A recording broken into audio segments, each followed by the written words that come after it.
Hi friends, வணக்கம் and welcome back to our channel. இன்றைக்கி நம்ம இந்த வீடியோவில் எங்கே போயிட்டுருக்கோம் அப்படின்னு பார்த்தீங்கன்னா, பொண்ணு வீடு பார்க்குறதுக்கு போயிருக்கோம்.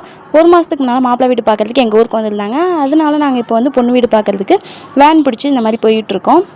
இப்போ தான் நீங்கள் ஃபர்ஸ்ட் டைம் என்னுடைய சேனல் பார்க்குறீங்க அப்படின்னா மறக்காமல் சப்ஸ்கிரைப் பண்ணிவிட்டு பக்கத்தில் இருக்க பெல் ஐக்கன் கிளிக் பண்ணி ஆல் அப்படிங்கிற ஆப்ஷன் செட் பண்ணி வச்சுக்கோங்க.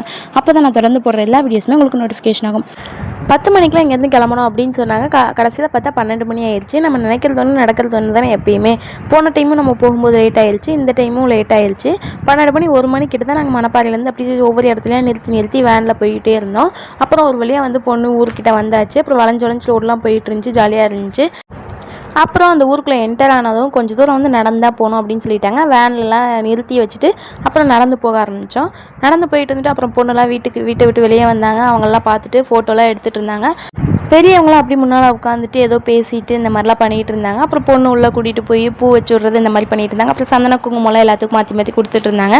எல்லோரும் சந்தன குங்குமம்லாம் வச்சதுக்கப்புறம் ஃபோட்டோலாம் எடுத்து முடிச்சுட்டு எல்லாருமே உட்காந்து பேசிகிட்டு இருந்தாங்க. நாங்கள் போனதே மதியத்துக்கு மேலே ஆயிடுச்சு. அப்படிங்கிறதுனால எல்லாத்துக்கும் வேறு பசிக்கும் அப்படின்னு சொல்லி இவங்கெல்லாம் எந்திரிச்ச பின்னால் பந்திலாம் வச்சு வைக்க ஆரம்பிச்சிட்டாங்க. நம்மளுக்கு தான் பசிக்க ஆரம்பிச்சிடும். உடனே போய் பந்தியில் உட்காந்து அப்புறம் சாப்பிட்டுட்டு அப்படியே அங்கேருந்து கிளம்பியாச்சு. நாங்கள் போனது ரொம்பவே லேட் அப்படிங்கிறதுனால திரும்பி வர்றதுக்கு 5:30 கிட்ட ஆயிடுச்சு.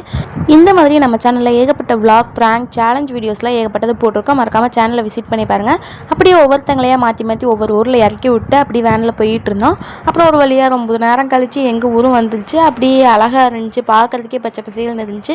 நல்லாவே வேடிக்கை பார்த்துட்டே போயிட்டு இருந்தேன். இன்னும் கொஞ்சம் நாளாக திருப்பி நிச்சயதார்த்தத்துக்கு போகிற மாதிரி வரும்.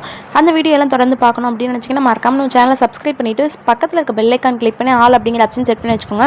அப்போ தான் நான் தொடர்ந்து போடுற எல்லா வீடியோஸுமே உங்களுக்கு நோட்டிஃபிகேஷன் ஆகும். அதுக்கடுத்து நான் நிறைய ப்ராங்க் வீடியோஸ்லாம் போடலான்ட்டு இருக்கேன். நம்ம சேனலில் நிறைய பேர் சப்ஸ்கிரைப் பண்ணி சப்போர்ட் பண்ணிட்டு இருக்கீங்க. தொடர்ந்து இந்த மாதிரி சப்போர்ட் பண்ணுங்கள். அப்போ தான் நான் இதுக்கடுத்து நிறைய வீடியோஸ் போடுறதுக்கு எனக்கும் மோட்டிவேஷனலாக இருக்கும். வெளியே போகணுங்கிறது நினச்சாலே வெயிலை பார்த்தா ரொம்பவே பயமாக இருக்குது. வெயில் ஒரு பக்கம், இன்னொன்று வந்து தலை சுத்தல், வாமிட் இந்த மாதிரி பிரச்சனை வேறு இருக்குது. அதனால் பக்கத்தில் மணப்பாறையில் இறங்கி சாக்லேட்ஸ் வந்து வாங்கிட்டு வர சொன்னேன். அப்புறம் மாமா வந்து சாக்லேட் வாங்கிட்டு வந்தாங்க. அதை போட்டு எப்படியோ மேனேஜ் பண்ணிட்டேன்னு சொல்லலாம். அப்புறம் போக பார்த்தா பஸ்ஸில் இந்த கூட்டம் எல்லாமே காலியாகிடுச்சு. எல்லாருமே இறங்கிட்டாங்க. நம்ம ஊருக்காரங்க மட்டும் தான் வேனில் உட்காந்துருந்தாங்க. எடுத்துகிட்டு போனது என்னமோ தம்பிக்கு தேவைப்படுற 5-6 பொருள் மட்டும்தான். அதுலேயுமே பால்டப்பாவை மறந்து வேன்லேயே வச்சுட்டு வந்துட்டோம். நிறைய பொருள் எடுத்துகிட்டு போகிறவங்கலாம் பத்திரமா கொண்டு வந்துடுவாங்க. அந்த ஒரு பொருள் 2 பொருள் எடுத்துகிட்டு போகிறவங்களுக்கு தான் எல்லாமே மறந்துடும் போல். நான் வச்சுருந்தா நல்லா தான் வச்சுருப்பேன். மாமா தம்பியை வச்சுருந்ததுனால அவங்க தண்ணி தவிக்கும் தம்பிக்கு அப்படின்னு சொல்லி தண்ணி வந்து பாட்டிலில் ஊற்றி வச்சுருந்தாங்க. கடைசியில் அங்கேயே தம்பி தூங்கினதுனால அவனை தூக்கிட்டு அப்படி பால்டப்பா அங்கேயே மறந்து வச்சுட்டு வந்துட்டாங்க. அந்த வேன் டிரைவர் அண்ணா வந்து பக்கத்தூர்காரங்க தான் வாங்கிக்கோங்க அப்படின்னு சொல்லி சொன்னாங்க. நாங்கள் இதுக்காக போகாட்டி என்ன அப்படின்னு சொல்லிட்டு அப்புறம் பார்த்தோம். சரி நைட்டு வந்தாங்க அப்படின்னா ஒரு ஐடியா வாங்கிக்கலாம் அவங்கள்ட்ட அப்படின்னு சொல்லி கடைசியில் அவங்க வந்தது வந்து பார்த்தா நைட்டு 11 மணியா. நாங்களாம் 7 மணிக்கெலாம் பெட்டை போட்டாச்சு. போயிட்டு வந்து டயர்டு வேறு. காலையிலேருந்து ஃபுல்லாகவே வேன்லேயே அலைஞ்சதுனால ரொம்ப டயர்டாக இருந்துச்சு. அப்படி போயாச்சு. எங்கள் ஊர் வந்துருச்சு. அப்படி எல்லோரும் ஒவ்வொருத்தங்களாம் இறங்க ஆரம்பித்தாங்க. நாங்கள் உள்ளே போய் இறங்கிக்கலாம் அப்படின்னு சொல்லி கொஞ்சம் நேரம் உட்காந்தே இருந்தோம். டிரைவர் ஆனால் பேமெண்ட் பேசுறதுக்கு கீழே இறங்கினாங்க. இதுக்காக உட்காந்துருக்காட்டி என்ன அப்படின்னு சொல்லி இறங்கி நடந்து போயிட்டோம். நெக்ஸ்ட் வீடியோவில் பார்க்கலாம். பாய்.